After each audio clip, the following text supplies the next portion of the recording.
नमस्कार। परमाणु संरचना के लेक्चर 4 में आप सभी का हार्दिक स्वागत है।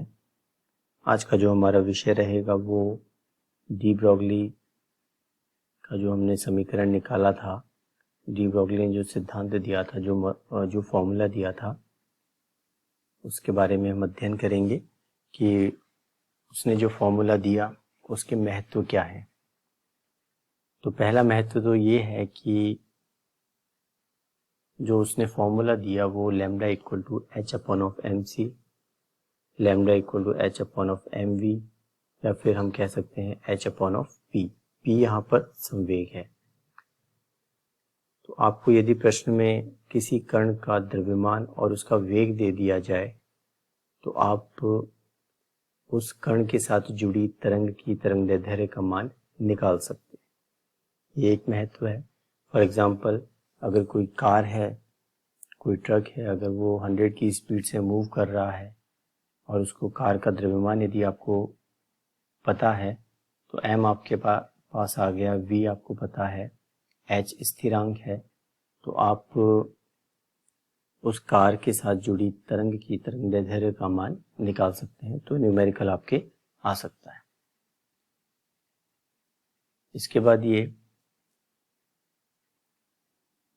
पता पड़ता है कि तरंगदैर्ध्य का मान द्रव्यमान के व्युत्क्रमानुपाती होता है, इन्वर्सली प्रोपोर्शनल होता है। यानी द्रव्यमान जितना ज़्यादा होगा तरंगदैर्ध्य का मान उतना ही कम होगा। इसीलिए अगर हम दैनिक जीवन की बात करें तो हम उसमें सूक्ष्म कण की बात करें, क्योंकि अभी ऐसे उपकरण नहीं बने हैं कि जो किसी बड़े पदार्थ, बड़े कार, ट्रक, हवाई जहाज जैसे जो बड़े विमान हैं उनके साथ जुड़ी तरंग की तरंगदैर्ध्य का मान निकाल सके, क्योंकि इनका द्रव्यमान बहुत अधिक है। एक तरफ हम इलेक्ट्रॉन की बात करें और एक तरफ हम कार की बात करें तो इन दोनों के द्रव्यमान में बहुत ज़्यादा अंतर है। तो कार का क्योंकि द्रव्यमान बहुत ज़्यादा है तो उसके साथ जुड़ी तरंग की तरंगदैर्ध्य का मान बहुत कम होगा, जिसे कैलकुलेट अभी नहीं किया जा सकता। ऐसे उपकरण नहीं है। कैलकुलेट तो आप कर लोगे, लेकिन ऐसे उपकरण नहीं है जिनसे ये पता लगाया जा सके कि तरंग की तरंगदैर्ध्य का मान क्या होगा। वहीं हम इलेक्ट्रॉन की बात करें तो इलेक्ट्रॉन का द्रव्यमान बहुत कम है, 9.1 इंटू 10 के घात माइनस का 31 किलोग्राम। माइनस का 31 किलोग्राम यानी बहुत कम द्रव्यमान है। तो इलेक्ट्रॉन के साथ जुड़ी तरंग की तरंगदैर्ध्य का जो मान आएगा वो अब ऐसे उपकरण अभी हैं जिनसे ये पता लगाया जा सकता है कि इलेक्ट्रॉन के साथ जो तरंग है उसकी तरंगदैर्ध्य का मान क्या होगा। तो ये कुछ इसके डी ब्रोगली समीकरण के महत्व हैं जो हमने पढ़े थे कल, उसको आज हमने एक बार और थोड़ा देख लिया। इसके बाद जो हम टॉपिक पढ़ रहे हैं वो होगा डी ब्रोगली समीकरण का सत्यापन। देखिए इसका मतलब क्या हुआ सत्यापन का। हमने फॉर्मूला पढ़ा lambda equal to H upon of M V. Electron की बात करें तो इलेक्ट्रॉन का द्रव्यमान आपको पता है, यदि उसका वेग भी आपको पता लग जाए तो आप तरंगदैर्ध्य का मान निकाल लेंगे। लेकिन ये जो तरंगदैर्ध्य का जो मान आएगा ये सही है या नहीं है वो कैसे पता चलेगा।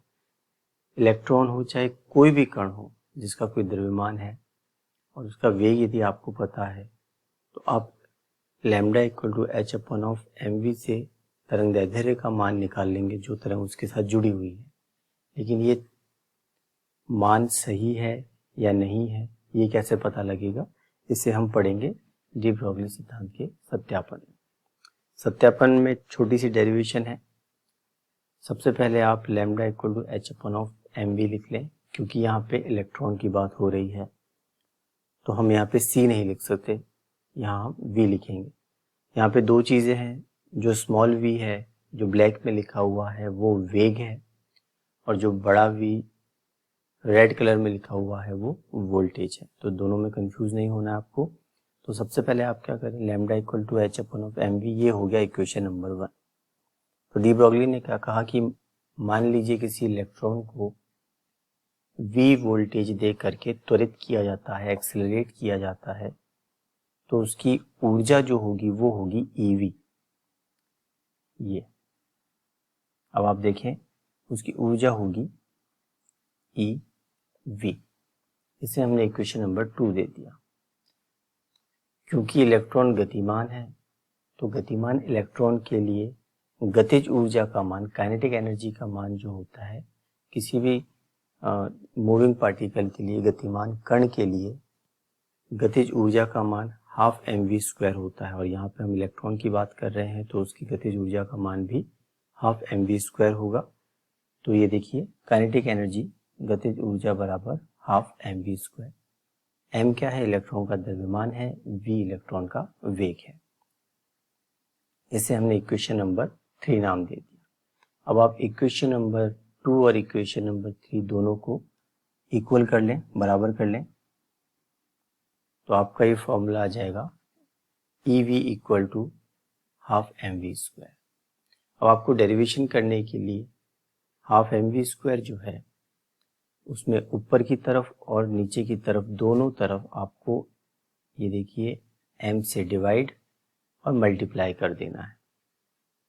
जब आप इसे मल्टीप्लाई करेंगे तो अब इक्वेशन क्या हो जाएगी? EV equal to half mv का होल स्क्वायर, क्योंकि mv² तो ऑलरेडी था, एक m और आ गया, तो mv का होल स्क्वायर हो जाएगा और m नीचे आ जाएगा। इसी में आगे चले तो mv का होल स्क्वायर हो जाएगा 2mev, ये 2m ये वाले और ev ये वाला हो जाएगा। तो ये पूरा हमें मिलेगा इस तरीके से। ये तो टोटल वैल्यू थी mv होल स्क्वायर की। अगर हम mv का मान देखें तो वो हो जाएगा √2mev। ये सिंपल सी कैलकुलेशन है, इसमें कुछ भी एक्स्ट्रा कोई नई चीज नहीं है, ये आपने पढ़ा हुआ है। तो mv का मान √2mev हो जाएगा। अब देखिए, यहाँ इसको हमने दे दिया इक्वेशन नंबर 4। अब इक्वेशन नंबर 4 से आपको mv का मान इक्वेशन नंबर 1 में रखना है। देखिए, इक्वेशन नंबर 1 कौन सी थी? Lambda equal to h/mv।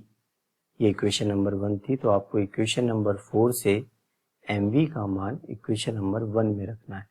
जब आप रखेंगे तो आपका मान आएगा लैम्डा इक्वल टू h/√mev।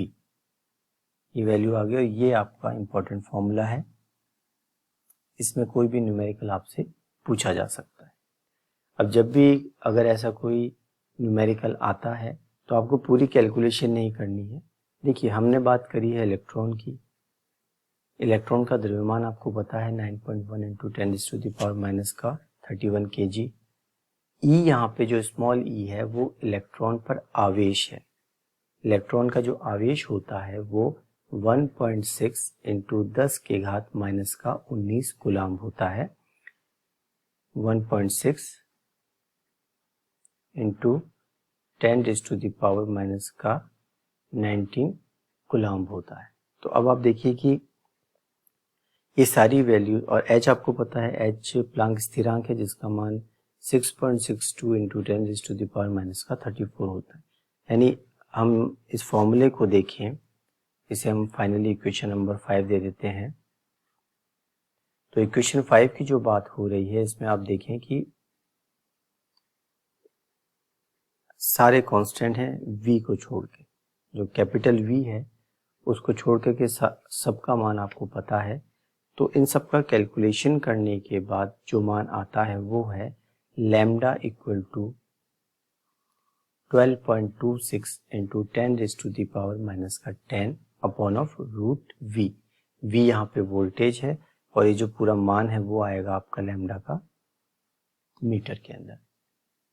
तो आपके क्वेश्चन जो इस पे न्यूमेरिकल आ सकता है वो इस तरीके से आ सकता है कि आपको दे दिया जाए कि मान लीजिए किसी इलेक्ट्रॉन को 1000 वोल्ट, 10,000 वोल्ट या 100 वोल्ट द्वारा वोल्टेज दे करके त्वरित किया जाता है, तो उस इलेक्ट्रॉन के साथ जुड़ी तरंग की तरंगदैर्ध्य का मान क्या होगा। एग्जाम्पल के तौर पे हम देखते हैं। मान लीजिए किसी इलेक्ट्रॉन को 100 वोल्ट यानी 100 वोल्ट दे करके एक्सेलरेट किया गया, त्वरित किया गया, तो उस इलेक्ट्रॉन के साथ जुड़ी तरंग की तरंगदैर्ध्य का मान क्या होगा। तो आप देखिए, आप ये वाला फॉर्मूला लगाएंगे, लैम्डा इक्वल टू 12.26 इंटू 10 के घात माइनस का 10 अपॉन ऑफ रूट v होता है, v की जगह हमें वैल्यू दे रखी है 100, तो हमने 100 लिख दिया और ये मीटर में आएगा। तो इसका कैलकुलेशन करने पर रूट 100 का मान 10 होता है, तो इसकी जो वैल्यू आ जाएगी वो होगी 12.26 इंटू 10⁻⁻10 और नीचे आ जाएगा 10।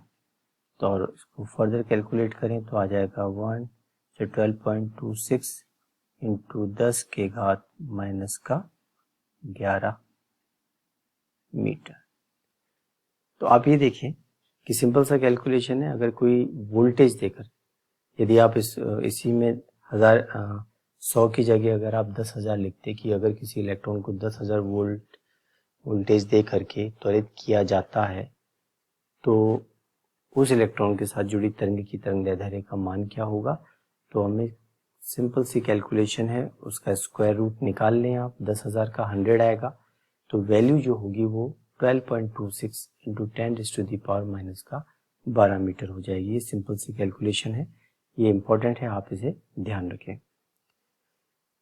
तो जो डी ब्रॉगली समीकरण है और इसका जो सत्यापन किया, उससे एक बात ये निकल कर के आई, महत्वपूर्ण बात ये कि जब किसी इलेक्ट्रॉन को 10 से 10,000 वोल्ट के मध्य त्वरित किया गया, तो उस इलेक्ट्रॉन के साथ जुड़ी तरंग की तरंगदैर्ध्य का मान 3.877 से लेकर के 0.1226 एंगस्ट्रॉम के मध्य आया। और ये जो तरंगदैर्ध्य का मान है वो एक्स किरणों की तरंगदैर्ध्य के मान के बराबर होता है। अर्थात हमें एक चीज यहां से भी क्लियर हो गई कि हमने त्वरित इलेक्ट्रॉन को किया था, उसके साथ जुड़ी तरंग की तरंगदैर्ध्य का जब मान निकाला गया तो वो एक्स किरणों के बराबर आया, एक्स किरणों की तरंगदैर्ध्य के बराबर आया। इसका मतलब यहाँ पर इलेक्ट्रॉन एक कण तो है ही, और क्योंकि उसकी तरंग की तरंगदैर्ध्य का मान एक्स किरणों के बराबर आया है, तो यहाँ से इलेक्ट्रॉन की तरंग प्रकृति का भी सत्यापन होता है कि इलेक्ट्रॉन कण के साथ साथ तरंग प्रकृति को भी प्रदर्शित करता है।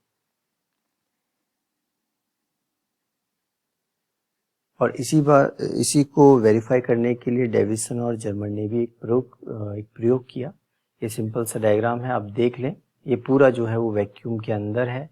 इसमें एक ये जो W लिखा हुआ ये टंगस्टन है, ये तप्त तंतु है, यहाँ से इलेक्ट्रॉन निकलते हैं। ये एक छिद्र है जहाँ से इलेक्ट्रॉन निकलेंगे और ये निकल क्रिस्टल पर आएंगे। अब आप देखें कि जब इलेक्ट्रॉन तप्त तंतु से निकल क्रिस्टल पे आते हैं, तो ये जो निकल क्रिस्टल और जो इलेक्ट्रॉन आ रहे हैं उनके बीच में जो कोण है उसे थीटा कहा गया, और ये यहाँ से टकरा करके जाते हैं इस फैराडे चैम्बर में।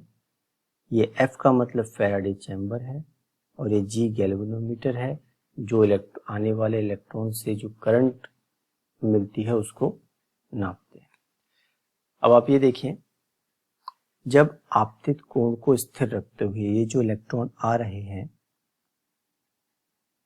उसके कोण को स्थिर रखते हुए जब धीरे धीरे वोल्टेज को बढ़ाया जाता है, और वोल्टेज को बढ़ाने के बाद आप देखें कि तीव्रता और रूट V के मध्य जब आलेख खींचा जाता है, आप ध्यान रखें कि जो इलेक्ट्रॉन आ रहे हैं उनके कोण को स्थिर रखा गया है, लेकिन धीरे धीरे वोल्टेज को बढ़ाया जाता है।